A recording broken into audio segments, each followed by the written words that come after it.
What's up, guys? So I'm just going to be addressing a small issue with the Miata today that I've been putting off for way too long.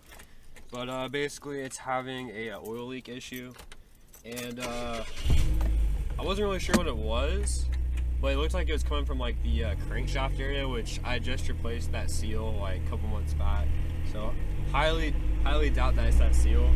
But I was reading around on Google and MiataTurbo.net, and I saw on there that the PCV valve can actually have a lot to do with that. And whenever I originally finished this build, I just blocked off the PCV valve. So I was reading about it, and what that can actually do is it can pressurize the crankcase and actually force oil out of the motor, which I think Ricer Miata had the same thing happen to him. I think he actually has to go and rebuild his motor. So yeah, I don't want to have to go through that shit.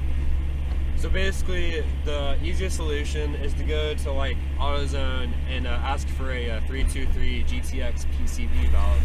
I'm not sure what car it comes off of. All I know is that it's a PCV valve meant for a forced induction motor. Fucking Budweiser bullshit. This truck is hauling ass. Holy shit.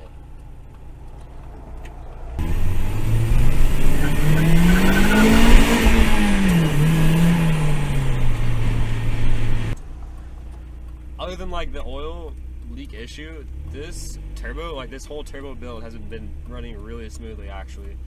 Pretty soon I'm gonna do a video where I do a 1,000-mile update on it. I think I'm pretty close to 1,000 miles now, but it's been pretty damn solid. The other day, or actually about 2 weeks ago, I started developing what I thought was a pinging issue at startup. Turns out 2 of my manifold studs loosened up and were causing a exhaust leak whenever the engine was cold. So I tightened those nuts down, and that so-called pinging went away. So yeah, that was fixed. And the only other issue I have right now than the oil leak is a boost leak. Well, I don't know if it's a boost leak, but basically, once I put the 7 PSI wastegate actuator in, it was hitting 7 PSI, and then it gradually, I don't know if it was gradually or if it was sudden, but it's not hitting 7 PSI anymore. Right now, it's topping off at about 5, which isn't a big deal because I'm not trying to go for max power at the moment because it still is my daily, but it's something I need to look into. So I'll be making some videos on that.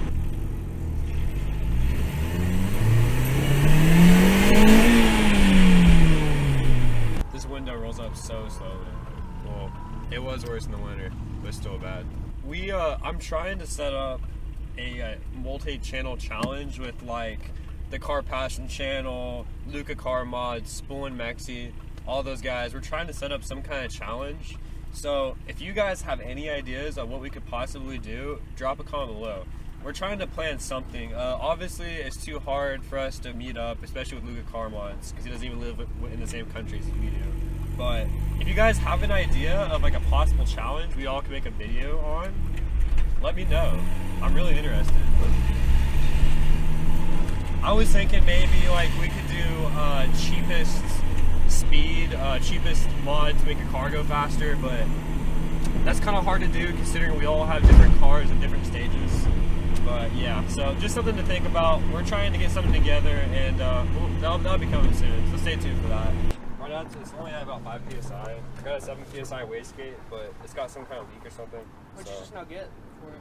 I got a PCV valve which goes right here, and I just blocked it off with this bolt and a zip tie.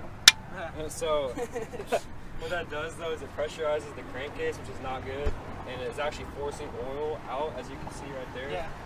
So I got a PCV valve off an old turbocharged Mazda. So little baby turbo. it's all on our YouTube. Check out our YouTube.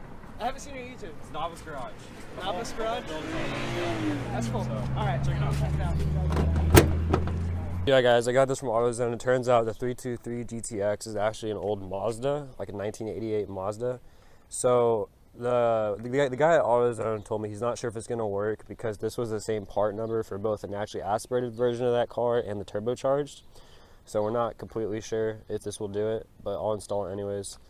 So for 250, might as well.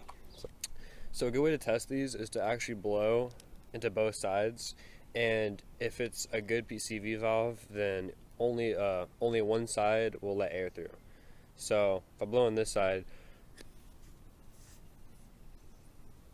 no air is coming out. Now if I blow on this side, as you can see, air is coming out. So that means this is good, and I can go ahead and install it. So it should work with boost added into the mix. I'm not completely sure, but you know, whenever I blow onto the intake manifold side, no air comes out. The existing PCV valve is always a pain in the ass to remove. I don't know why, but it is. It's such a pain. So let me see if I can actually remove it without breaking it. I have no idea why it's like this. Oh, well, never mind. The last one I removed was so much worse. As you can see, it's pretty straightforward which side you want to put in valve cover. So just like that. And again, if I blow in this side, no air comes out, which is good because boost will be going in this side and we'll be pressurizing the crankcase. So this should work perfectly. So yeah, guys, let's go ahead and wire it up. I'm just gonna chop off this part right here and call it a day. So I'm gonna go ahead and do that. See if I can do this clean. Oh shit. Alright, so yeah, that was pretty easy. Alright, that valve is in there and it's a little bit crimped, but it should work fine. So go ahead and just connect that right there. And yeah. So I'm gonna go ahead and tighten these zip ties a little bit to make sure nothing leaks. Alright, so yeah guys, there you go. That's the new PCV valve. So I'll do an update about a week or so. Oh shit, okay. I'll do an update in about a week or so on it, and we'll see how it fares. But hopefully it should work pretty well. So yeah guys, thanks for watching. We'll see y'all next time.